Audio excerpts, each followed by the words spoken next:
Mr. Larson, thank you so very much. You brought a great deal of passion to this because I know it's in your heart. I know that you see this problem in your own district among friends and others who are there.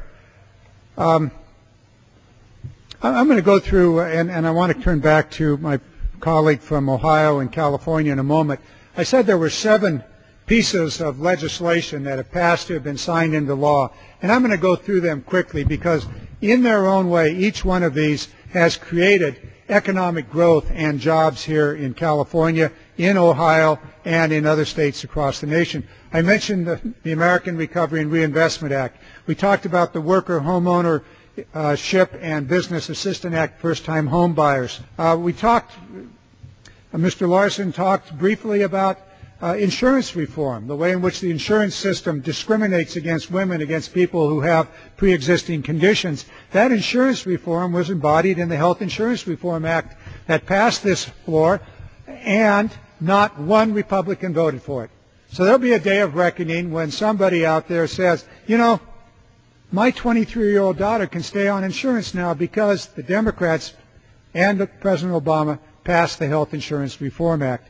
Student aid, we talked about that a moment ago. Extremely important so that kids, adults can go on to school, can stay there, learn what they, improve their employability, learn new skills, and as the economy is coming back, we'll be able to get a job. This one I found to be personally very upsetting because my old clunker didn't qualify. I actually did not register it in California, and by the time you passed this, I wasn't here. It wasn't registered, and I couldn't get rid of my clunker, but 700,000 cars were sold as a direct result of the clunker, and it really did help American automobile manufacturing. I know that a lot of people say that Toyota got more than its share, and it did, but a lot of that share were Corollas that were manufactured in Fremont, California. Toyotas, to be sure, but nonetheless, they were manufactured in California. We talked about the Restore, the Hire Act. Incidentally, 95% of the Republicans voted against the Cash for Clunkers law. The Hiring Incentives to Restore Employment Act, the Hire Act, created 300,000 jobs. Created. Not some wish list, but actually created 300,000 jobs and unleashed billions of dollars of infrastructure across the United States, streets, roads, sanitation facilities. Cut taxes for businesses that hire new workers that have been unemployed, and crack down on offshore. This one I love. I'm going to come back to this one. I'm not going to mention it. Again, 97% of the Republicans voted against that program. 300,000 jobs. They voted against it. What are you guys doing?